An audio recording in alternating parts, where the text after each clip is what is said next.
Howdy, this is Jim Rutt, and this is The Jim Rutt Show.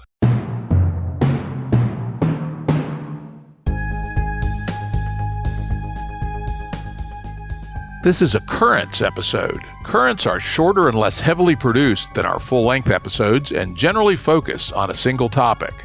As always, links to books, articles, and organizations mentioned are available on the episode page at jimruttshow.com. That's jimruttshow.com. If anybody would like to comment or join in the discussion on this episode, check out the episode tweet on Twitter at Jim_Rutt. I look forward to seeing you there. Today's guest is Michael Garfield. Michael has a quite interesting podcast called Future Fossils. I appeared on his show in episode 181. I think we talked and argued a bit about Game B a little bit or something like that, as I vaguely recall. And until very recently, Michael was the producer and host of the Santa Fe Institute's podcast Complexity, which is a really great podcast with a lot of interesting guests, many of them ones who have appeared on the Jim Rutt Show, but Michael takes a different perspective. And I think for those of you who are, see some overlap, check out the work that he's done. It's really quite good. In addition to being a podcaster, he's a freelance writer and editor. And he's also a not shabby musician and a visual artist. He's a talented motherfucker, right? Thanks, Jim. And I mean, his stuff is really interesting, worth checking out. And and by the way, you can find a link to his stuff on the episode page, as usual, at jimruttshow.com. And he's currently working on a book about the intersection of entertainment, media, technology, and complexity. I'm certainly looking forward to it, and I'll certainly buy a copy, and we'll have you back on the show when it comes out. Welcome. Thanks, Jim. And yeah, it's funny. As we were saying before the call, I really, I worry that I've never made entirely sensible decisions in my life. And, leaving SFI to pursue more impactful work, including this consummation and synthesis of everything I've learned there in other media projects, that, this is also like during the collapse of the publishing industry. And also at this time when everything on the 6-month horizon and forward seems like it's up for grabs with the accelerating pace of language models and their suffusion into society. So I honestly don't know if waiting for this book to be finished before I share it with the world is the right idea. So I'm workshopping everything right now with my Substack readers and involving them in the manuscript research and drafting. And I find that to be a much more appropriate way to pursue this project than to simply, work on this in secrecy. I think everything now, it's about teams, right? It's human AI teams, human teams, and so I welcome people's participation and contributions to this project. And I've already had a lot of success with Future Fossils listeners in helping me think through this synthesis. So anyway. Yeah, there's a lot of that opportunity out there right now to do collaboration in ways that we haven't fully thought about before. And as you mentioned, not just with humans, but also with things like LLMs. This is an exciting time. I really feel excited about technology again. I haven't, I believe this LLM thing and the things that will come down from it and be built from it will be as fruitful, at least, as the last really big thing, which I would suggest was the PC in 1977 or 78 or thereabouts. We talk about the internet, but the internet kind of follows from PCs. We talk about smartphones, and they essentially are just a miniature little PC hooked up to a network. But this is a whole new space. It's really, really quite interesting. So I look forward to see how this collaboration of yours goes forward. Do you intend to put LLMs in the loop to some degree?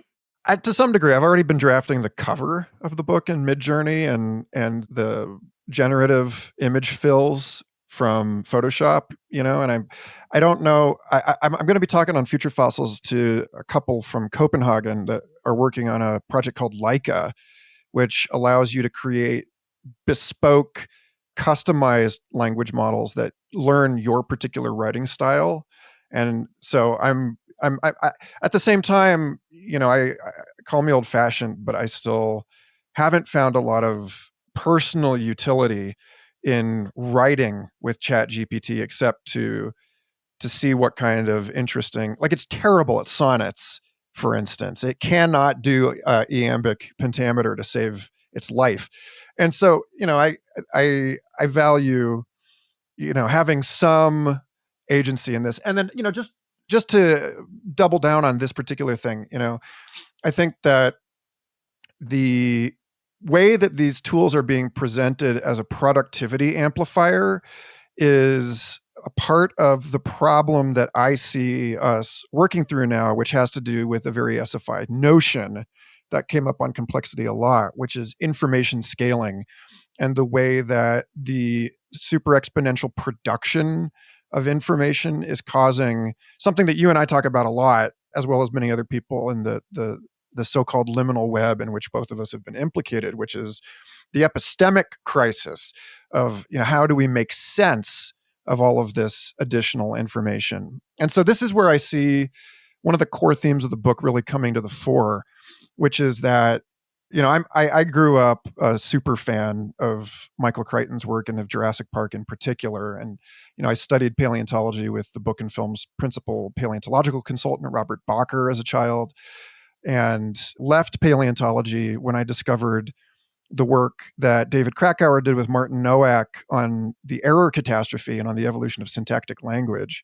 I realized in my senior year of college that research was generalizable to an understanding of major evolutionary transitions as a whole.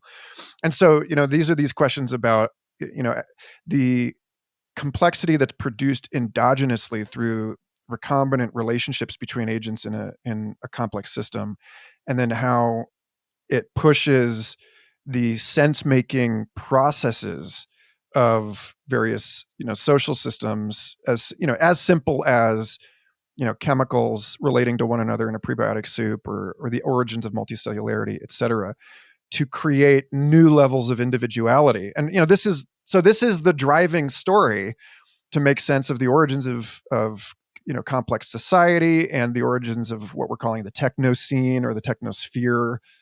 And so this is what Crichton was pointing to in the problems that the engineers and architects of Jurassic Park were facing, which was that the complexities of the systems that they were trying to control outpaced their abilities to make sense of them and to effectively control them.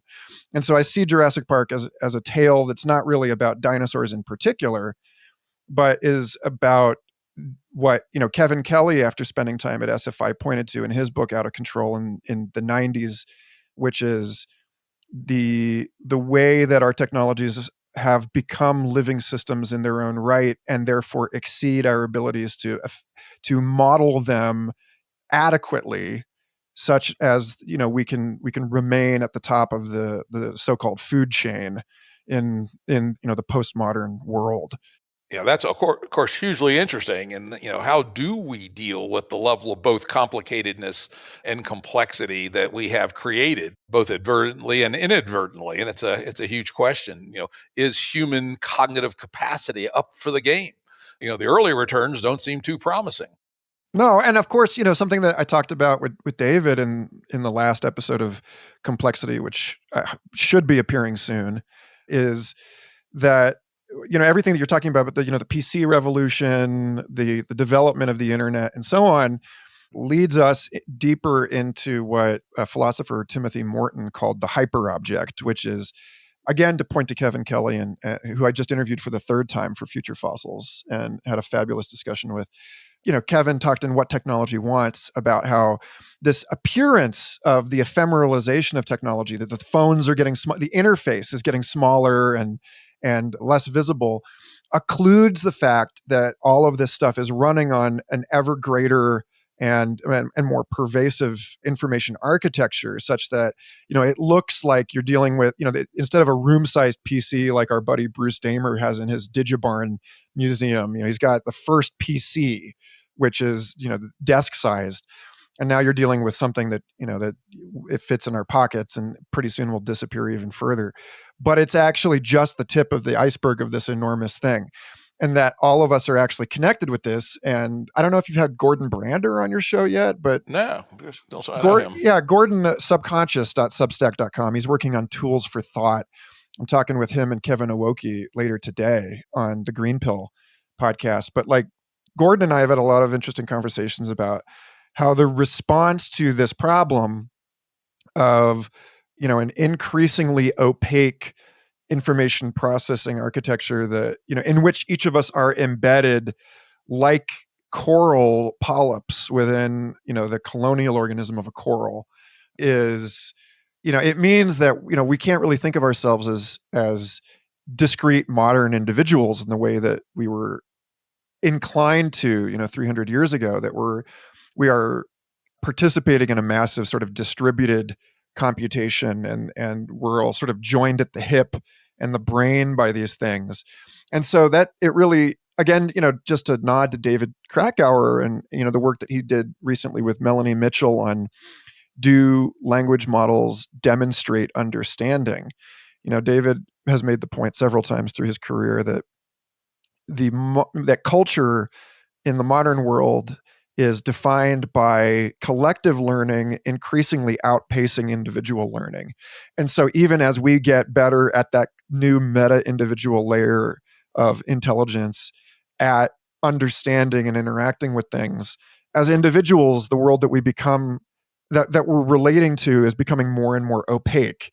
And so there's a fundamental trade-off between our own ability to understand it and to engage with these black box predictive algorithms.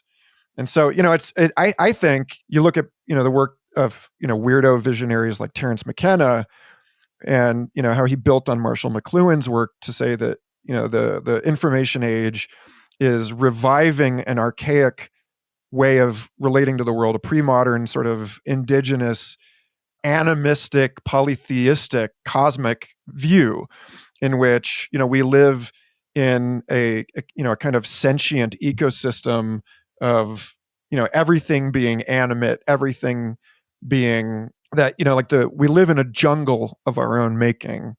And so, that it's going to change the way that we engage with all of these things. And I think that, ultimately it just puts us back in a very, I think epistemic humility is basically the going to be the real core of what emerges here. We're going to have to accept that we can't think this through on our own, and that we need the cognitive ecosystem that involves non-human animal intelligences and, like slime molds and language models and all of these things. We're going to have to think through this stuff together with all of these non-human intelligences. Yeah, and we also have to, I think you and I both have some interest, is there a way to, well, we know there are some ways, but are there better and more scalable and less corruptible and capturable ways to create collective intelligences that actually can work on these problems? When I say we already have collective intelligences, every business is a collective intelligence. It's a, fairly archaically designed one in most cases, but it is smarter than any one of its components typically. But can we do a bigger net mind of us to help steer this increasingly difficult ship of civilization that we have? And I will say so far, it's unclear. You think about something like Twitter, kind of amazing that, fully emergent networks are formed. Twitter's kind of almost the most pure case in that you can connect, you can follow anybody can follow you, no limits on numbers, etc. But of course, we're all mediated by that black box in the middle, though maybe not quite so black anymore since they published the code, but a gray box at least that is very substantially modulating the nature of this network. And, can we, Twitter, it's sort of interesting, but I've certainly connected to some interesting folks, but at the end of the day, it isn't very satisfying. Nothing much ever happens on Twitter other than blah, blah, blah. And in fact, I'm very much looking forward to my annual 6-month social media sabbatical. Some days I feel like Frodo in the last few miles to the Ring of Fire waiting for July 1st, right, to Mount Doom. It's just like, what a just Twitter can be, but it at least points towards something. But we need, we're going to need some new thinking. And, I've been talking to a number of people about this, and some of them had Monica Anderson on the show and some other folks I've been talking to offline. And it seems like a new topology might be necessary. I'd love to get your thoughts on this, because if you're thinking about the intersection of entertainment, media, technology, and complexity, your thoughts could be bang on. And that is that, and then let's add in the accelerator, which is the LLMs and the sea of sludge that they're producing. We could already see it, right? I could already see the degrading quality. Facebook has lost control. Facebook is just totally useless shit now, close to. Twitter, maybe they're doing a little bit better. And it reminds me of the spam attacks in the mid-90s, where email almost went down when there was a clever algorithm developed that was just barely good enough to keep ahead of the sea, and the algorithms have stayed better, so email remains useful, somewhat surprisingly, all these years later. But anyway, back to this, the sea of sludge and just too much, and the black boxes. A number of us are hypothesizing that the basic model of connectivity will change, and that what we really want is each of us to have a very smart information agent around us that interfaces with these various platforms, including our email, including our text messages, but also including Twitter, if that's what you want, and Facebook and Reddit, or your subreddits and all this sort of thing. And more importantly, though, with each other's agents, right? And for instance, that your info agent, I think of it as a sphere, essentially. Probably an idea I got from Monica Anderson. She calls hers Bubble City, right? And your sphere could have an exhaust coming out of it, which is your curations and what you're interested in. People could subscribe to your exhaust and have their info agents process, the transactions that you choose to publish out your exhaust. Maybe you charge $1 a month for it, something like that. And then there are people set themselves up as second order curators who offer a curation service where they actually work. Let's say somebody follows say evolutionary theory, and, reads the papers and makes brief comments and gives thumbs up, thumbs down on them. And that feed can be plugged into your info agent, and that curation can exist outside of any of the existing platforms. And then potentially a new virtual platform emerges from these connectivities. And when you want to post or reply to something, it goes to wherever it's supposed to go, right? Oh, I want to reply to this tweet. Okay, boom. It just goes off to Twitter. You don't have to deal with Twitter at all. Your info agent takes care of it for you. Oh, yeah. And here's the top of the food chain thing for me, I feel like, is I would love to have a slider that says, I only want to look at 10 things a day, period. Info agent, you figure out the 10 things in collaboration with all my friends who I've hooked you up to. And don't give me more than 10 things, God damn it, because it wastes my time, right? And anyway, I'm starting to smell that this could be a quite remarkable change in the whole topology of how all this stuff works. What do you think of that? Absolutely. And, I just, to just make the stakes of all of this really, really explicit for your listeners, I want to point to one of my favorite episodes of Complexity, which was with Rajiv Sethi back in episode 7, where we were talking about the work that he did with Brennan Flaherty on the criminal justice and stereotyping and police violence. And, one of the things that he said was that, all of us have to create these compressed encodings based on our life experience, such that we're not constantly testing our environment as though we're interacting with it for the first time. Like the amount of computational resources required to test a chair before you sit in it every single time, because you haven't developed a concept of chairs. You're not sure if it's actually going to, you have to assume that on average that thing is going to support your weight, or we would never get anywhere. And, anyone who has, had a psychedelic experience knows that the way that one of the characteristics of psychedelia points to this is that it's just enormously costly to sit there and try to figure out like how to hold a glass of water, and this is ridiculous, and it's enormously inefficient, and yet on the other end of it, we end up with these situations where people have developed these horrible stereotypes, racist, sexist, ageist stereotypes that, in a moment of crisis, in a moment where we're having to make flash decisions on the spot, you encounter someone in a dark alley, that we tend to lean on these stereotyped models of one another. And what came up in the conversation with Rajiv was how the pace of interactions required of us to engage with one another online in social media, where we have very little information about strangers, results in these encounters where people are assuming the worst about one another, and they're not getting the time to break bread and get to know each other as individuals. And so this is why social media is such a trash fire. Like, in my opinion, and one of the reasons is that the scale and pace of interactions required to participate in the global economy is such that it is inherently dehumanizing and alienating. And so the question of, something that I appreciate about, this return to, Dunbar and sub Dunbar levels of human interaction in the game B discourse is, it really is about, how do we get back to this kind of thinking. And so, Gordon Brander, he was part of the SFI Applied Complexity Network back when he was at Google with Robinson Eaton and Alex Komorowski and Casey Climes. And, Robinson went on to work at Discord. And I think Discord's a really good example of people fleeing this enormous open environment of the original Web 2.0 social media platforms to something that's a lot more narrow in its focus and a lot more like the campfire, where everyone's kind of gathered around these specific affinity groups.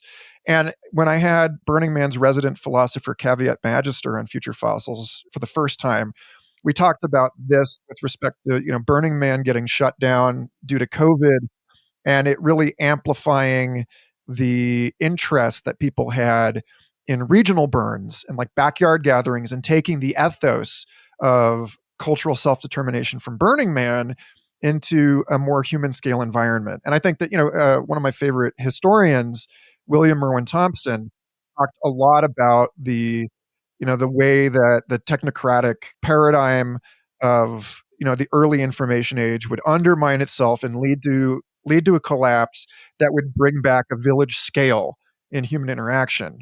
And he looked at the coming planetary dark age, quote unquote, is actually a very positive development where people can get back to this stuff. So Gordon's work, I think, is a perfect example of the kind of technological platform that you're talking about. It's based on, in large part, the work of Gordon Bell of Microsoft Research, who was trying to create that sort of external brain that he was able to train on all of his scanned documentation and personal correspondence, email history, paperwork, and so on. And the first time that I encountered anything like this was in the work of, I think you and I have both read Charles Stross's novel Accelerando. Yep. The protagonist of that book, which I think came out in like 2005. I mean, just an extraordinary prophetic work. I've tried to get Charles on a podcast several times, but he's just like burned out talking about the singularity. Doesn't want to go there anymore.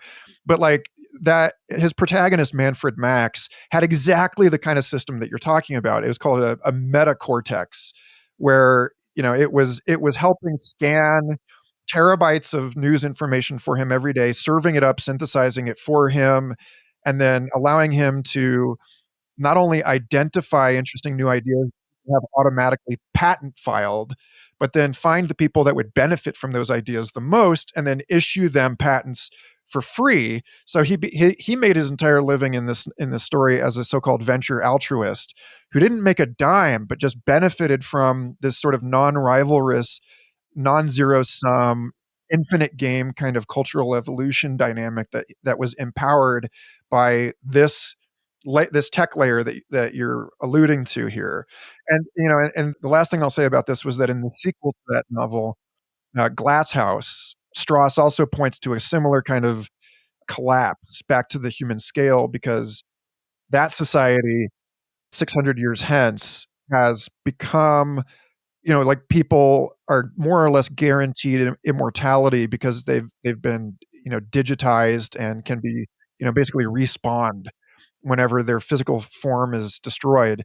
But the consequence is that even though we've somehow managed to defeat what we think of as physical death, that people moving through the router network that connects these spatially dislocated planetary systems in this world, basically anytime you move through the router system, you risk being hacked and coming out a different person on the other side. So wars are no longer fought by murdering people's physical forms, but by converting them unbeknownst to them. And so people are systematically pulling out of this supposed technological golden age and returning to a world in which they are going to age and die.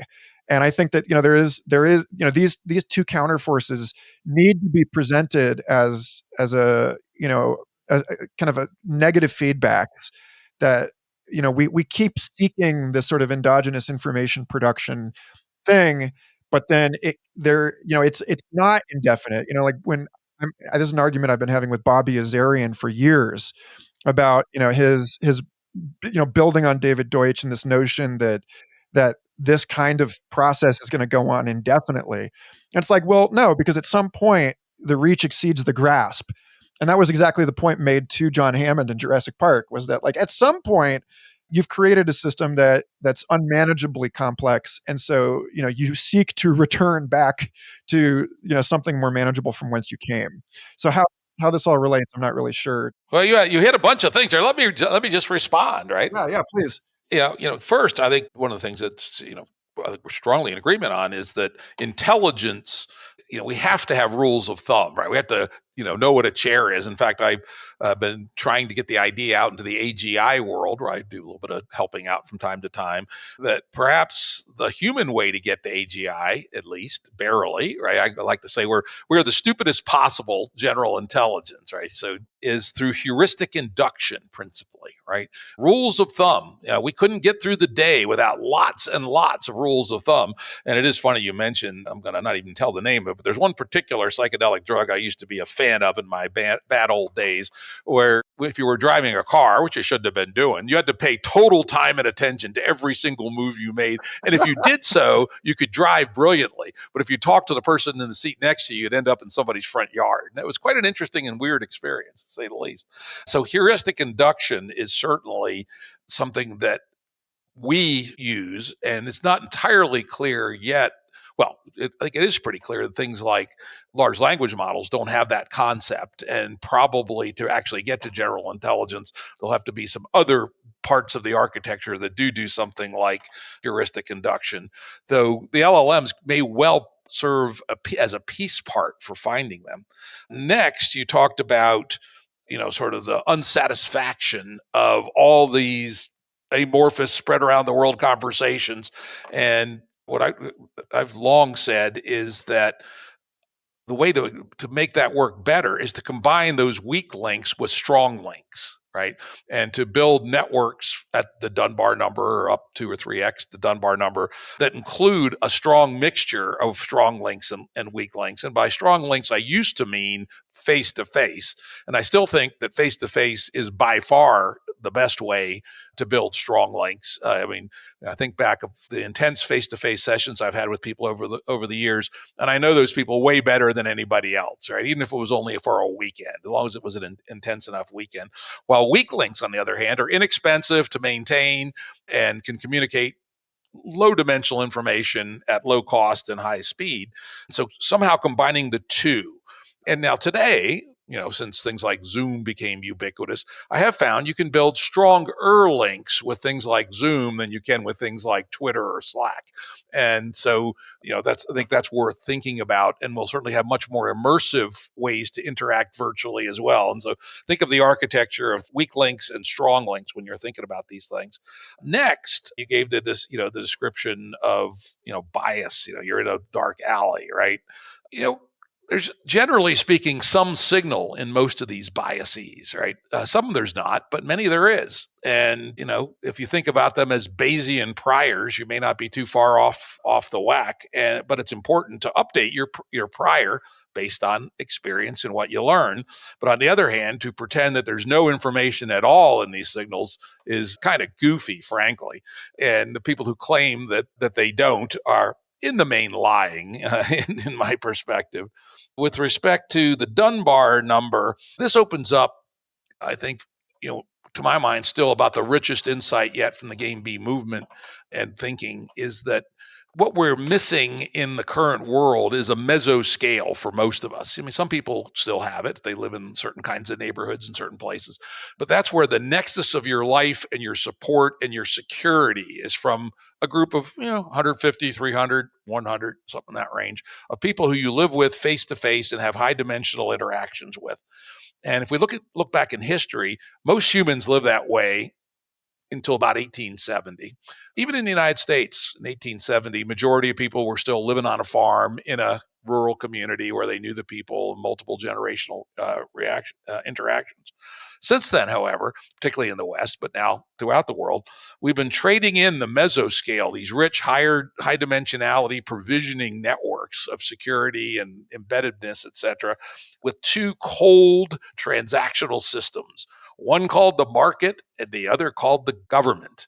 And that strikes me and many of the Game B people as one of the fundamental things that we need to concentrate on rebuilding is a live mesoscale, but something that's more permeable and more mobile than the old small village.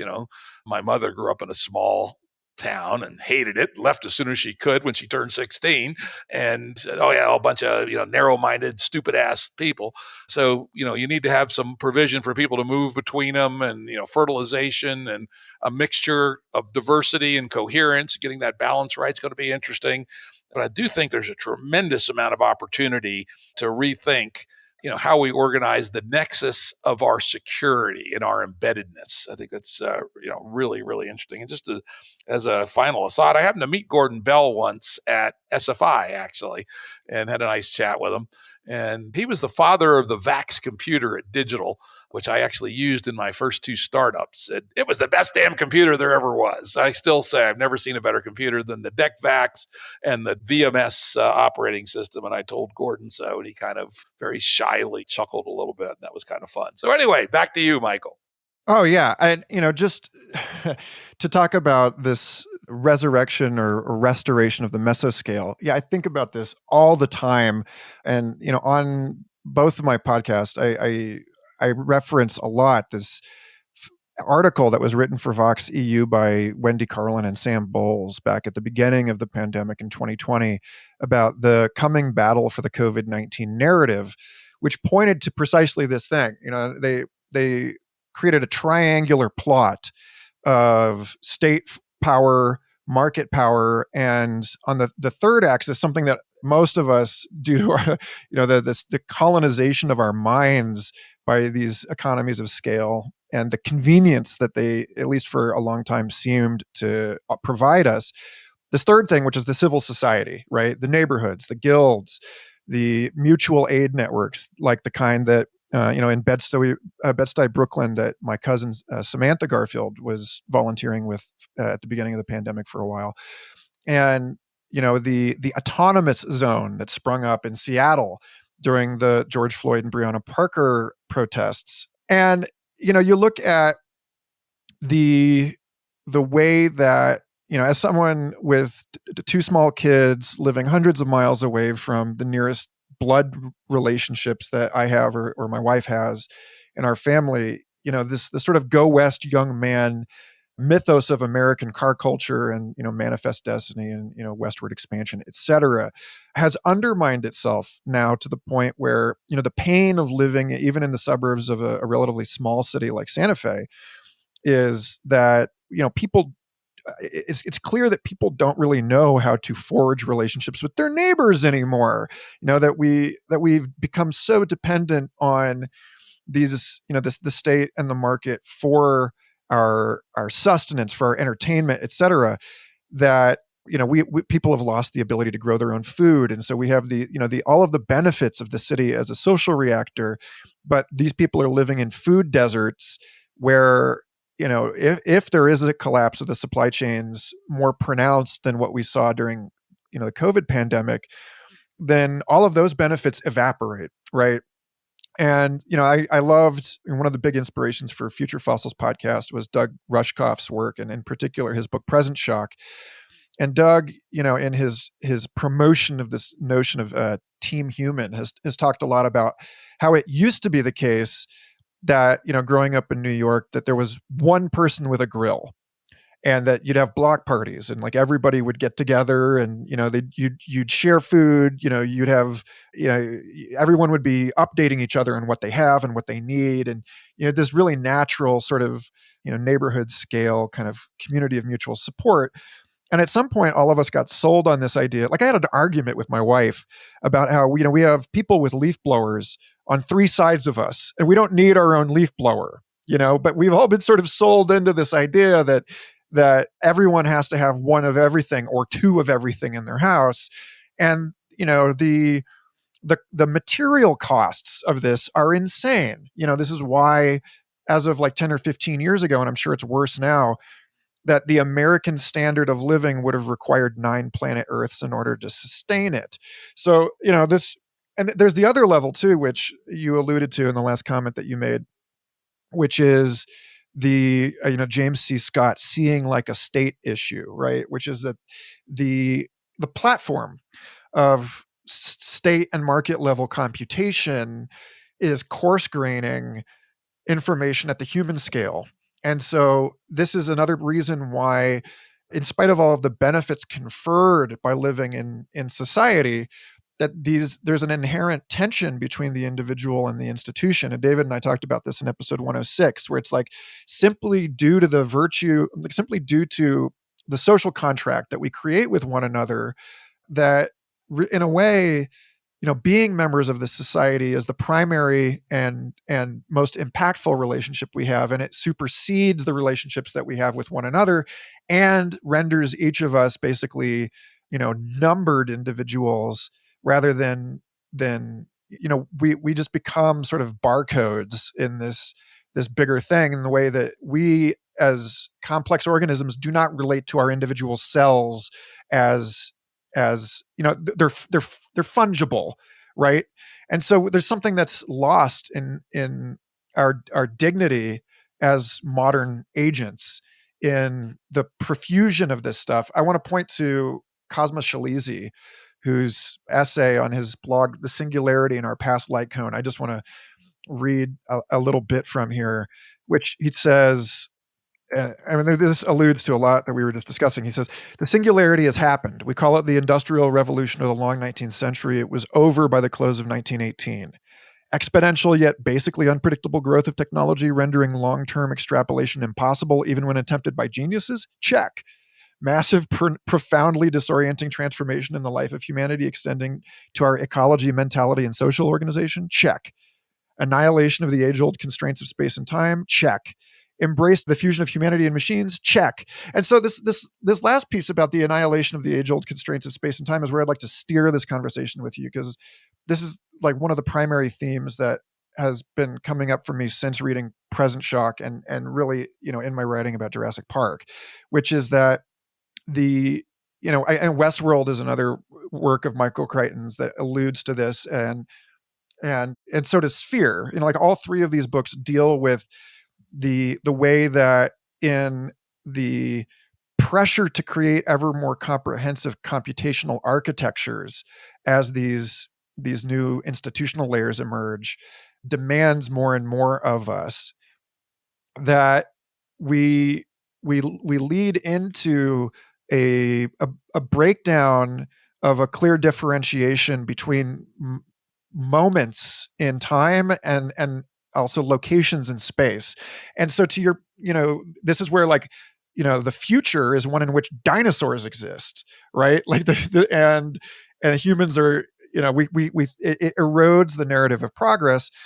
And so, I think about this again with respect to the tension, when I had the members of the Cabin DAO on Future Fossils, and they're one group that is working on this, I think it was Naval that, talked about the network state, and they're trying to come up with these new human scale governance platforms that exist in a kind of a networked way and are layered kind of orthogonally with geographic polities. Bill Thompson talked about moving beyond the geographic polity into the noetic polity, with something like religion is a community that's inhabited by people that are distributed across space and time, and how that kind of noetic polity interacts with and conflicts with geographic polities, I think is going to be one of the biggest questions of our century, right? It's like, Yeah, indeed. Let's talk about that one. I let's got go some there. Yeah. yeah, I got definitely have some thoughts on that, which is that for at least the last 10 years, I've heard a lot of people saying, "Oh, the state's obsolete. It's not going to exist. There will all be polycentric in our relationships. We'll be citizens in multiple ways in multiple places." And I go, "Yes, but control of the ground still matters, right?" And I give Uh-huh. a very simple analogy. Let's say we have a Dunbar-ish sized neighborhood.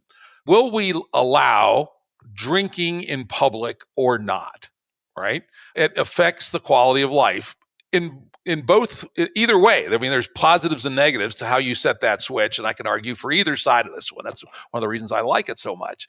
And the determination of whether in this little neighborhood you should allow public alcohol consumption should not be made by anybody outside that neighborhood. Doesn't affect anybody else, and they have the full authority to understand the trade-offs, both pro and con. And of course, the same is true in a kind of a sensible space to other kinds of disturbances of the peace, or should people be allowed to have sex in public, right? You can go on and on and on. And so that the ground layer is qualitatively different than the other layers. And failure to understand that strikes me as a sign of something like autism, not really understanding what life is actually about. And yes, I'm a person who's heavily engaged in the virtual, probably more so than most, certainly more so than most of my age, right? I'm an old son of a bitch, right? But I'm highly engaged in many online communities, but I also pay a lot of attention to the ground. And to think that the ground is going away, wrong. Now, I did like Balaji in his network state, his thinking that maybe we start virtually, but we eventually go and get land. He you know he was arguing both sides of it, but at least he did say eventually we have to have control of the base layer. And it's real easy for people out on the cutting edge to somehow think that it's all going to be all virtual all the time.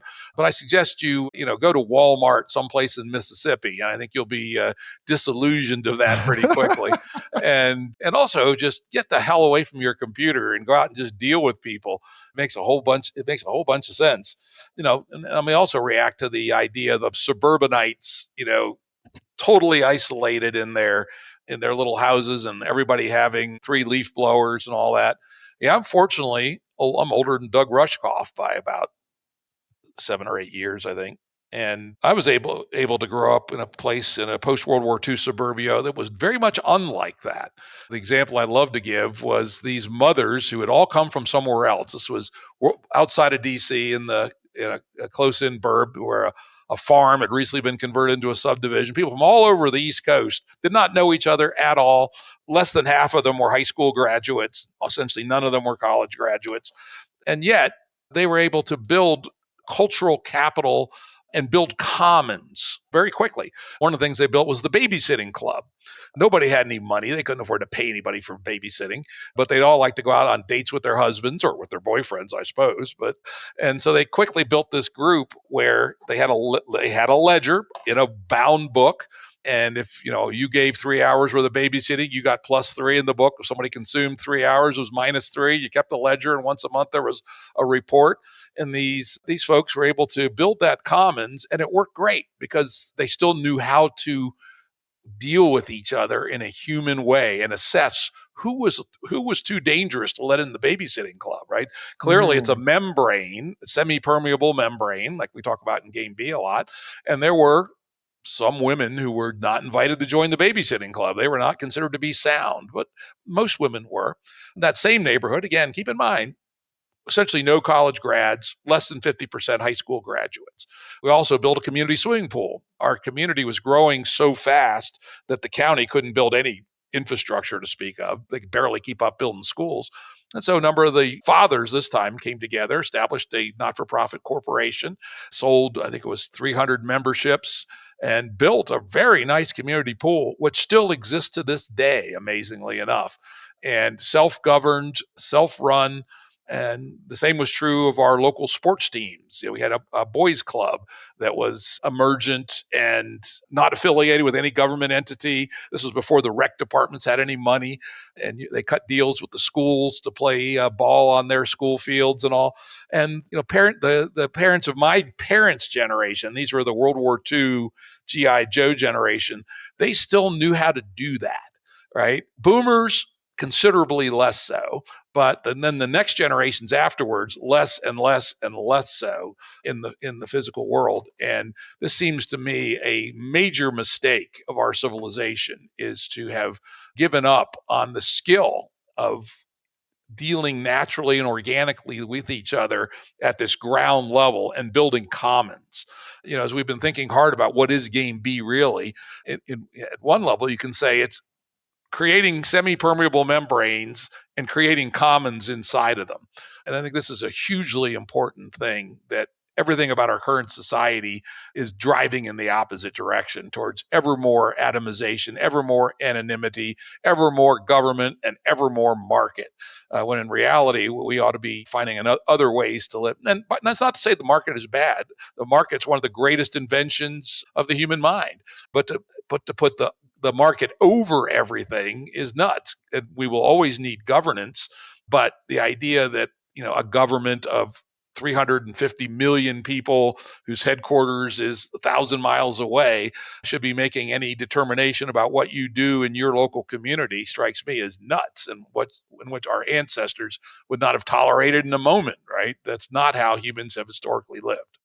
Yeah, it's complicated to say the least. And, I want to just tether a few more documents to this particular inquiry, one of which is John Perry Barlow's Declaration of the Independence of Cyberspace, which, looking back now at the kind of the techno-optimism of this document, even Barlow himself admits that this was a lunacy, just like high on new technology. Yeah, I was on the well at the time, and that thing was written on the well, right? And that was part of that. Kevin Kelly, he was part of that circle. Mitch Kapoor, a bunch of other folks, and we were all drinking the bathwater big time at that point. I'll confess, I was maybe a little more skeptical than some, but not skeptical enough.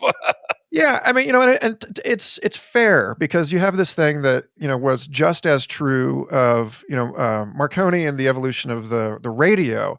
And this thing that, anytime a new communications platform emerges, there is this sort of zealotry with which people approach it as a tool for emancipation before it's co-opted by accelerationist capital, forces, right?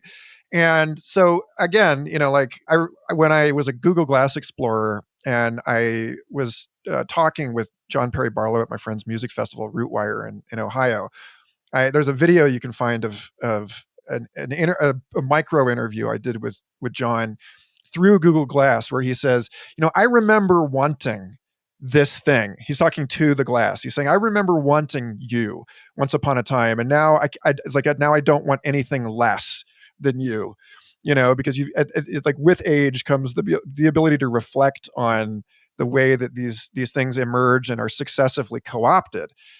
So for me, the question of how tech platforms lead to renegotiations of this tension between localized self-determination and a kind of like fascistic control is really interesting. So another piece I want to stack on this is John Danaher's Transhumanism and Algocracy podcast. In 2019, he interviewed Erica Neely of Ohio Northern University, and they were talking about augmented reality and the ethics whereby property rights and the problems that arise in blending virtual and physical reality create issues where people feel like they should be able to tag geolocated items in AR that are overlaid with physical spaces, right? So like this issue of AR graffiti, and to whom does the virtual double of that particular public monument, right? Like the obelisk that used to exist downtown in Santa Fe. So like, should anyone be able to tag that with graffiti metadata, or is that part of a digital commons, or is that something that exists as something that is truly, like that is forever a part of the actual object that is a private property of some kind of institution. And then the last piece is going back to my work on these kinds of investigations that were precipitated through interacting with Google Glass. I wrote a series called The Evolution of Surveillance. And in it, I was thinking about, to go back to Jurassic Park, the AR game Jurassic World Alive, which is kind of a Pokemon Go style game where you're traveling through your city and collecting dinosaurs that exist as virtual objects in space.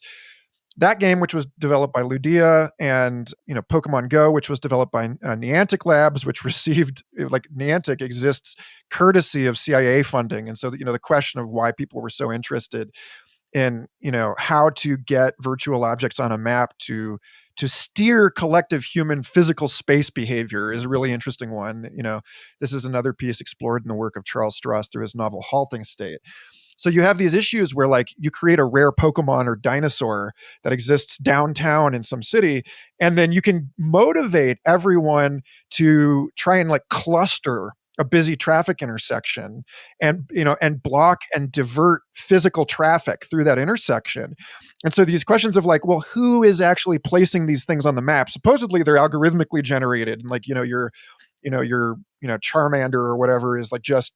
But in reality, again, you get into this sort of Lovecraftian paranoid premise that this allows occluded actors in the state or market spaces to use us in the way that Jaron Lanier talked about, reasons to get rid of your social media profiles, to use people as the terminal nodes of some sort of hyper object of social behavioral control. And so, like, what would you do if you had access to the Jurassic World Alive or Pokemon Go map?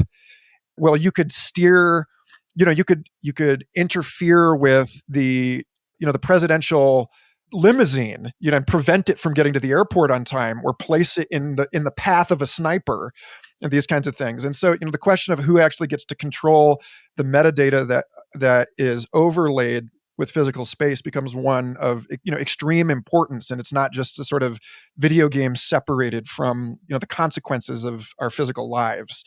And this is why this is like why I think it's so important for people to understand the influence of science fiction and imagination in this technologically empowered age, and why it is that the transition in entertainment media from analog physical effects to digital effects allows for a kind of penetration of our physical lives with the virtual objects of our imagination, such that this story, Jurassic Park, which is about computationally resurrected prehistoric creatures, is actually a parable about the way that those exact same computer technologies have created a space where the so-called velociraptors have escaped the island. And now we have to live with, the transgressions of, zoonotic illnesses and of our language models having escaped the reserve, and now, are something that we have to live with and have to face the consequences of a new sort of symbiotic encounter with. Yeah, this goes back to your first point that we now live in this extraordinarily abstract infosphere, right? Mm-hmm. That includes things like augmented reality overlays. And I've chatted a fair bit with a local company called Rain Crow Studios, which builds real world games. Covens, I think, is their most well-known one. They got a new one about to come out called Vampire Capitalists, where they, again, the games get people out all over the street and all this. And it is a very interesting question, and one in which our legal system has no opinion about at this point, right? In the same way, or I would argue, at least, our legal system has no opinion. Well, I'll talk about this a little bit later, but LLMs and what is that all about with respect to copyright? I'd love to get your insight on that. But this idea of what property rights does one have? Let's say, or personal rights even. Someone annotates the geolocation of your house, go, what a lousy, ugly house this is. What idiot built this, right? And that's trivial to build today, so that it at least shows up on somebody's phone. And in a few years, assuming somebody ever gets the AR goggles right, which we'll see, then there will be at least some people walking around with those things, looking at these annotations on people's houses. Do you have any rights against that? I don't know. It's an damn interesting question. And the current law is completely silent on that question. So let's branch off that, because this is something I did write in my notes. As a musician, as an artist, as a podcaster, you're a creator of intellectual property. And these generative models have gone around scooping up sometimes copyrighted, sometimes not, properties. And and unlike what some people think, these models do not actually have the text of the stuff that they have processed in them. What they have is a gigantic matrix of numbers that have distilled some attributes, of which each individual component piece had some piece in adjusting millions, perhaps billions of numbers in a very small, tiny little way. So it's in some sense extracted the soul from these artifacts, right? As opposed to actually copying the artifacts themselves. And so that, I would argue, as someone who's been in IP intensive businesses and studied IP law, I do not think that copyright holders will have a leg to stand on saying that it's a infringement to extract the numeric oddities of their artifacts and then create new artifacts. The argument's less clear on trademark, actually, but I think on copyright it's pretty clear. And if we do want to provide any kind of protection there, it's going to have to be through new legal structures and new ways to think about the world, or the alternative, and I don't see how we get this collective action to have, people have to create rights-based sets of corpuses to train these things that produce as good or better than the scoop it up from the web. And that may not actually be possible. As a person who's played in these spaces and understands the technology probably better than your average musician, what do you think about all this? Generative AI and intellectual property. Well, this is probably the principal concern that I have right now. And I'm like really trying to press this conversation as much as possible. So I'm glad you brought it up. I just recently applied for a fellowship with, O'Shaughnessy Ventures, right? And have been grateful enough to engage in kind of intermittent conversation with Peter Gabriel's business manager, Mike Large, about this stuff. And I pointed him recently to Holly Herndon's work to, Holly is another musician that's gotten really, really far ahead of the curve of people's thinking on this stuff and is trying to create a platform with her partner, Matt Dryhurst, to help identify when, this have I been trained thing, has your work shown up in the training set for, the stability models or these other things. And yet I agree with you that on the one hand, this satisfies the concerns that artists living within a contemporary copyrights paradigm have about the intellectual property and that they've generated and the economic value that's supposedly attached to it.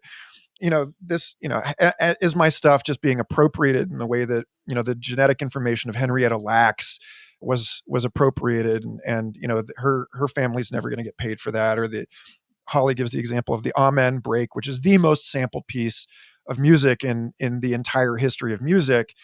And yet, the guy, I can't remember his name right now, but that guy never received a dime for being the most sampled musician of all time. But, to me, this points, another EFF member, Cory Doctorow, wrote a great piece for Locus magazine a few years ago about this fraudulent notion that economic value is created ex nihilo by the refinement of wild resources. The terra nullius principle, where we make value out of nothing, right? By interacting with the wild resources. And he says basically this is as ridiculous as suggesting that when European settlers came to North America, that they were interacting with a landscape that had not already been stewarded by wildcrafting indigenous agricultural practices for thousands and thousands of years. Like, they didn't even realize they were looking at something that was in a cultural artifact. They saw it as wild.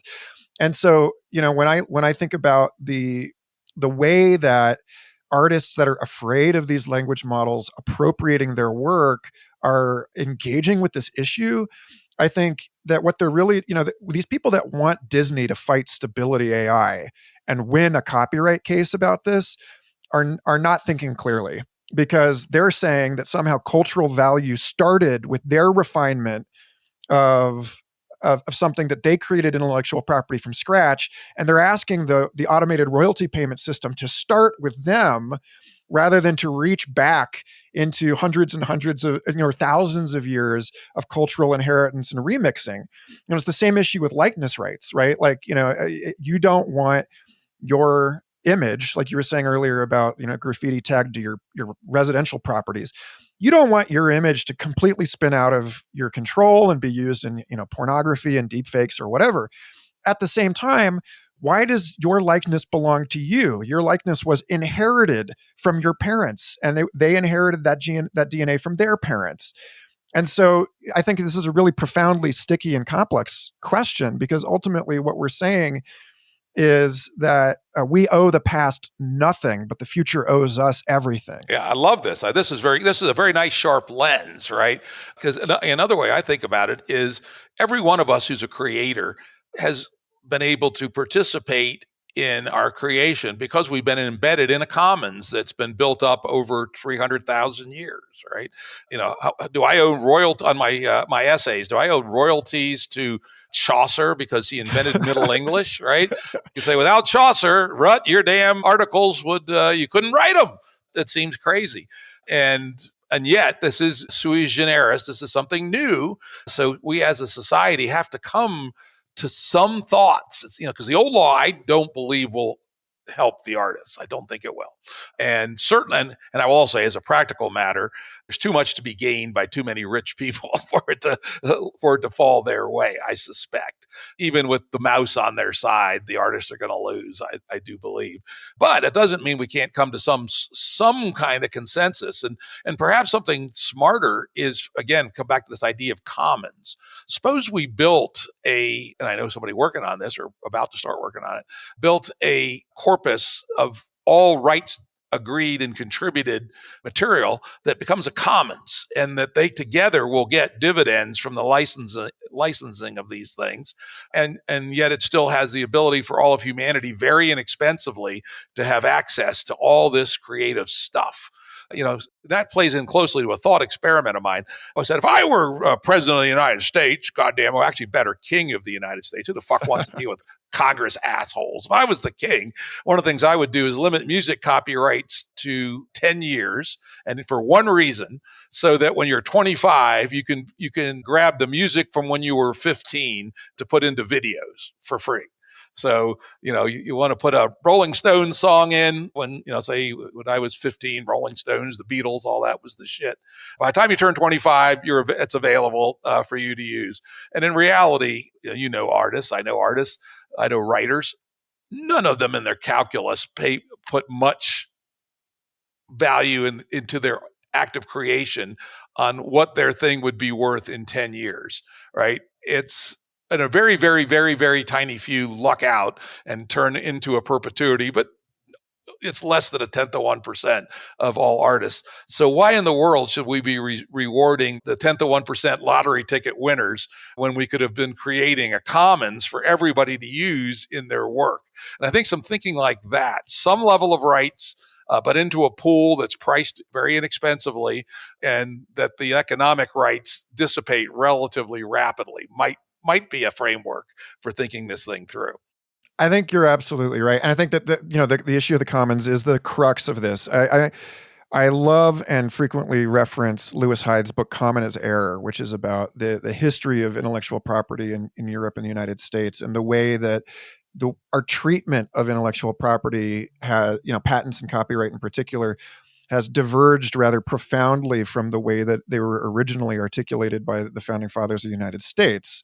He calls Benjamin Franklin the founding pirate, because at the time, the pamphleteering that was done by these people, what existed in a framework where people were very hesitant to take personal credit for the ideas that they were disseminating. They saw the work of cultural creation as something that belonged to everybody and came from everybody. And so, when Hyde identifies three successive enclosures of the commons, he points to first the enclosure of physical space. The woods that people were hunting in now belongs to the king. He determines who gets to hunt there. Then the intellectual commons, and then the commons of futurity, where we have this issue now where, a huge portion of the human genome has been patented by Monsanto with no understanding of what it's actually good for. It's speculative patenting, right? And so I want to reference a riff on a recent blog by Are You Serious at Mindplex about the relationship between cultural appropriation and sampling and this language model problem that we're facing now, where RU points to the fact that, as he puts it, getting paid defines one as a capital A artist or capital W writer, because otherwise everybody does the same thing that you do. And my point is that with that is that, isn't this the problem, right? I would rather live in a society where everyone participates in meaningful creative contributions to a rich and colorful infinite game of culture. Some slaves got marginally better treatment by their overlords to keep the slaves divided against each other. And the privilege of getting paid poorly to make art should not be the determining factor in our collective decisions about how to handle the future of IP law, when the very factors forcing this discussion are about to reshape our economy in even deeper and more profound ways. So, defending the right to make a horrible living on cultural creation is actually occluding us from being able to maintain a commons where that's going to benefit us. It's actually undermining our ability to act as good ancestors. And so, I would think, calling back to Bucky Fuller and his point that jobs are a specious notion, I think this whole conversation is forcing a much deeper investigation into how it is that people should be capable of making, a subsistence living. And when I had Brian Arthur on the show on complexity back in the day, we talked about his 2017 McKinsey essay on looking at Keynes and his 1930 paper, the economic prospects for our grandchildren. And we'd be working 15 hours a week by 1975 or something, right? Right. So Arthur says, the reason that this hasn't happened is because the automation is only amplifying a system where the point is to increase our productivity, but it's in a system that's condensing wealth to the highest layers of the economic strata. And that, Arthur sees what's needed in a global economy as something like a heart, like active redistribution of wealth. And so that's the system that you're talking about, the system where people are in the capillaries of a global economy are getting pumped blood. They're not being expected to manufacture blood at every terminal node of this system. And so, how do we come up with a more creative vision of the economy? People forget, when you're talking about the mouse itself was a stolen piece of IP. It was created by Iwerks, and then he was ripped off by his partner, Walt Disney.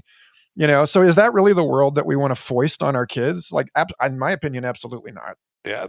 Okay, good. That's very interesting. Yeah, it's been a pet peeve of mine. And of course, Disney being one of the worst malefactors, when amazingly the U.S. Supreme Court upheld the extension of copyright for existing works, which is totally unconstitutional. Because I'm going to read this right out of the Constitution. Congress shall have the power to promote the progress of science and useful arts by securing for limited times to authors and inventors the exclusive rights to their respective writings and discoveries. Right? It's just to promote the progress. So how the hell can extending the copyright on existing works promote the progress of anything? It can't. It was just a pure goddamn hijack by politically well-connected people. And as you and I both know, those who make more than anything after the first 10 years is de minimis. And it's all about the few giant winners of the lottery ticket who are, fighting for essentially for their own payoffs. Despicable. The classic example of how the money power has corrupted our politics. Totally. Yep. Now, as to the bigger question of what does a new economy look like, and I'm with Brian there. Interestingly, Brian was my office mate the first year I was at the Santa Fe Institute when I was a researcher there. We had some very interesting conversations. It's Brian Arthur, and he's been on my podcast too. As we had a very good conversation about his book about technology, its nature, I think it was called, and what that new economy looks like. I think we're not sure yet. But that's something that we certainly need to do if humanity is going to make it through the 21st century intact. Today, we have a system where the short loop of short term up to 3 year money on money return drives everything, and the meta game of asset allocation and financial management also scored on money return on even shorter cycles than 3 years. And that machine demands exponential growth and is very happy to drive civilization off the cliff, right? And if we continue to collapse all value into that single number, we're not going to escape the meta crisis. Ma Nature bats last, and she will win, right?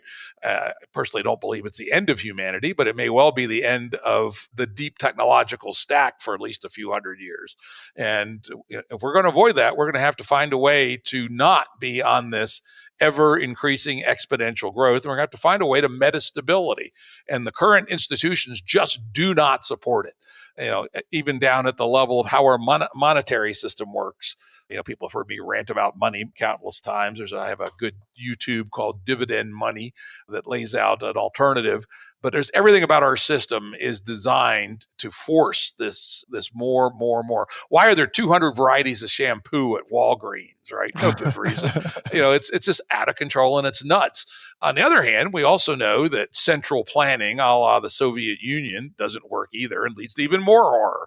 So, I think one of the great challenges for those of us in the liminal web is to start to become serious about thinking about what metastable economics actually looks like. And I know the Santa Fe Institute is engaged with a consortium of other scientific institutions to begin some of that work over the next few years. Well-funded effort, and I look very much forward to seeing what comes out of that. I would put that as near the top of the things that people need to figure out and solve over the next 10 or 20 years if we're going to make it through this century. And of course, we also have very broken political institutions, particularly in the United States. Think about the absolute idiocy of the shit show around the debt ceiling, right? Or think about the absolute idiocy that we have a hack politician, mediocre politician, who will be 82 years old a couple of weeks after election day versus the king of liars, narcissism, and pussy grabbing. What kind of society throws those two up as the best and the brightest? Our political institutions are so broken, it's absolutely ridiculous. So we have some serious social operating system re-engineering here to do if we're going to make it in the years ahead. Totally. And, again, I think the defining sort of central thesis that I feel like helping people grasp in my own career, coming out of evolutionary biology and paleontology and, paleoecology, and then working in the world of entertainment and festival culture, and then coming into complex systems and science communication.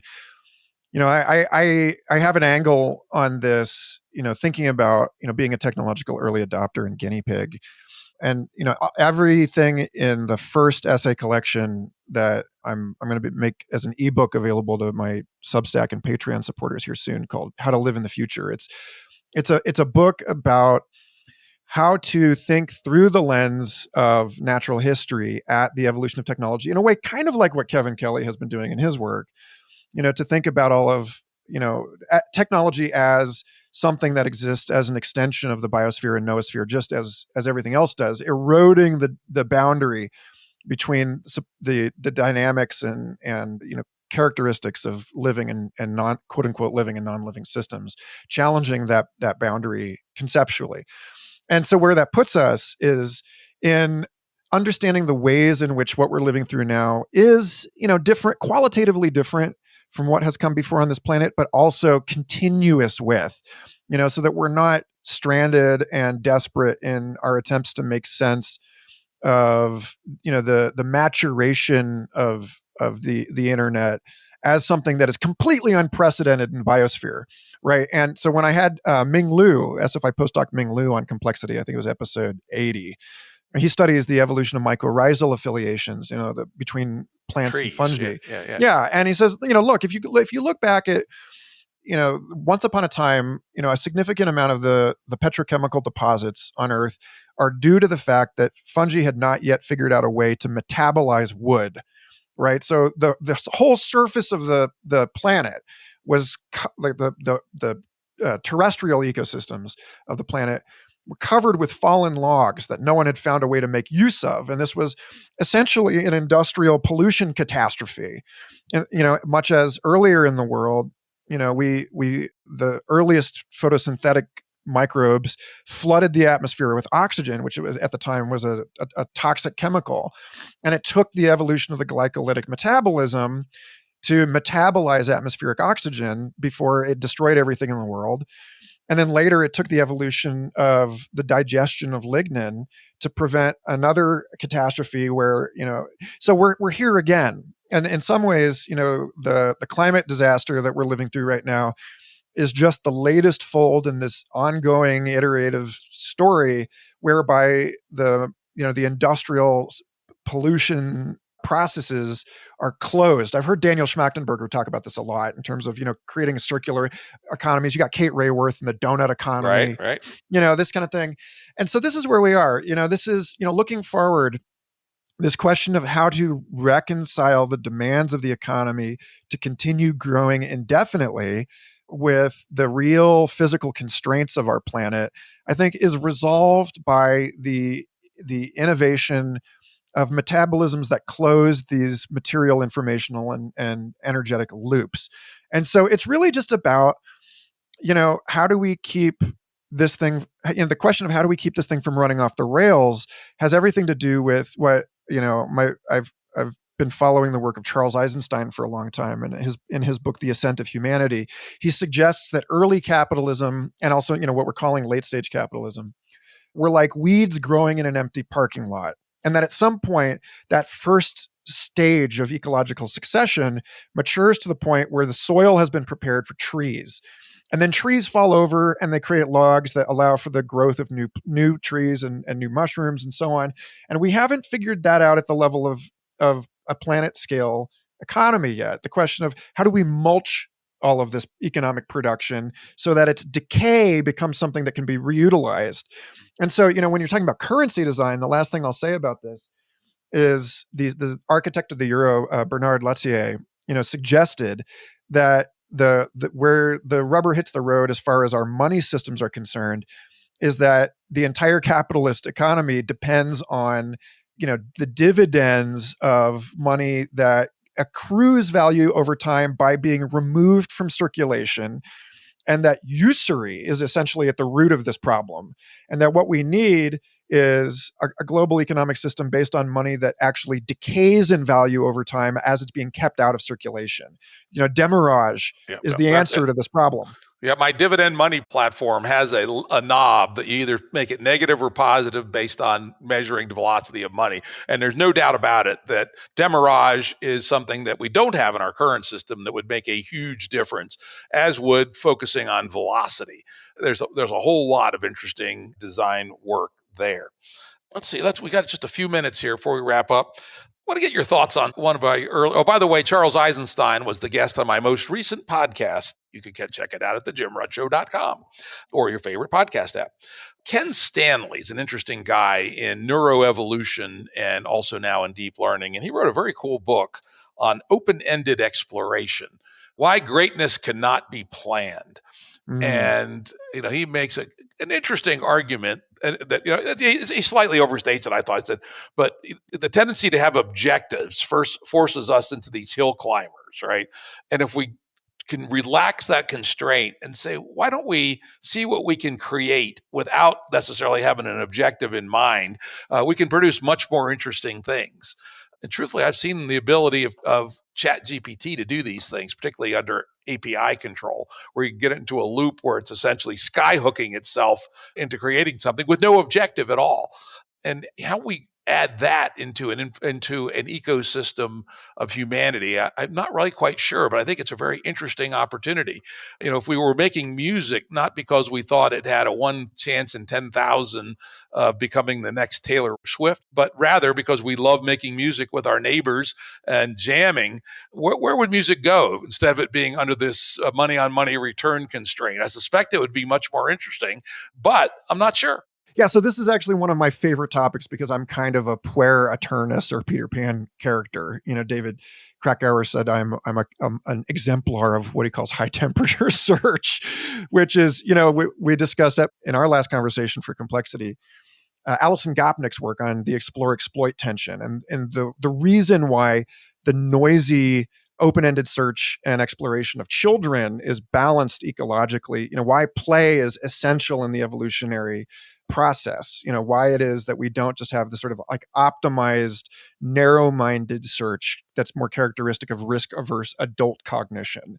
And if you look at again, Jurassic Park and the conversation that's been going in a really deep and interesting way in the Future Fossils Discord server about this stuff, Crichton puts this central theme in his work of the tension between the children and the adults, right? And there's a classic scene in Jurassic Park where children save the day because they know how to operate the computer systems that everyone else with any kind of computer literacy on the park has died. And so the kids who are systematically shut down, told to shut up, told to put away the expensive electronics through the entire story, end up saving everyone else's lives.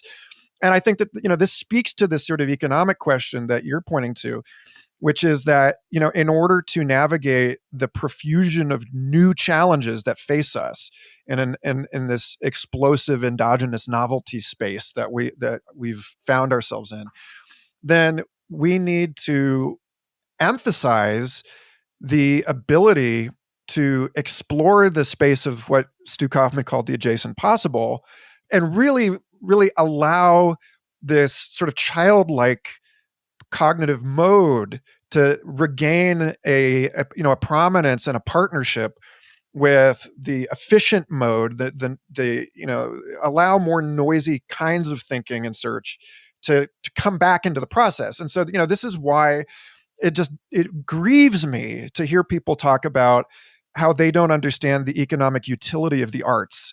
Why we got to cut arts funding because this is just a luxury, or cut the funding on fundamental research because we don't understand why this stuff matters. And that's exactly the point. That's exactly why it's important, is because we don't get it. And we need to make space for these things to eventually demonstrate some kind of fruit. But we need to accept that blue sky thinking and play and exploration are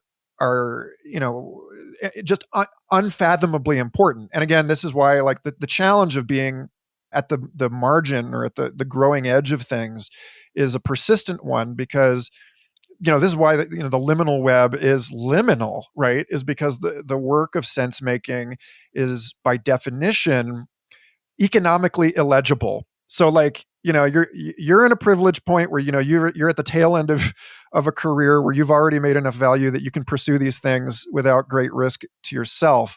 I'm at the beginning of a career in which, my greatest challenge is to remind people that this exploratory work is crucial to the human enterprise and the continuance of, a sustainable biosphere and society. And so that's my pitch for Future Fossils and for the work that I'm doing and the conversation that I'm trying to facilitate, which is that it's first of all, it's fun, and exploration as a ludic enterprise. We should never lose sight of the fact that life should be fun on some level, right? That even in dire moments such as ours, that chasing the inherent hedonic imperative of exploration, there's a reason why our systems are wired to enjoy curiosity, because it balances fear and risk aversion, and so that's my answer to your question, I think. I love it. That's great, and I think it's actually a very hopeful one because it lets me at least very vaguely see that once we have finally figured out the problem of material abundance, or at least the material enough, there's essentially an infinity of open-ended search that humanity can go on if we all aren't raised from the time we're young. If we were no longer raised with the hustle, hustle, hustle, or starve, starve, starve imperative, which has become very stark in our society today. The kind of human that would develop under those circumstances, I think, would be very beautiful and very interesting. Yeah, and I think that's ultimately our future is one that is more childlike and more playful than what we think of traditionally as sort of the maturation of the human species. And really where we are now as human beings, we can tell the story of our evolution as one in which we are the sexually mature larva of the earliest chordates, or earlier primate ancestors. We, in order to live in a complex society with one another, we have maintained neuroplasticity and kind of developmental open-endedness that was lost or was foreclosed by our ancestors. And so, yeah, I mean, how do we balance this with the needs of maintaining focus and clarity and efficiency in society? It's an interesting question, but it's one that we're not going to resolve by discarding our childlike curiosity and our ability to explore and play together. Well, I think on that very nice, hopeful note, I'm going to wrap it up. Thank you, Michael Garfield. Where can people go if they want to give you money? Oh, go to my Substack. Follow me there, or link tr.ee/Michael Garfield has links to my art and music. Yeah, we'll have all that stuff up on the episode page, jimruttshow.com. And give Michael money so he can continue to do this great work. Thanks. Audio production and editing by Andrew Blevins Productions. Music by Tom Muller at modernspacemusic.com.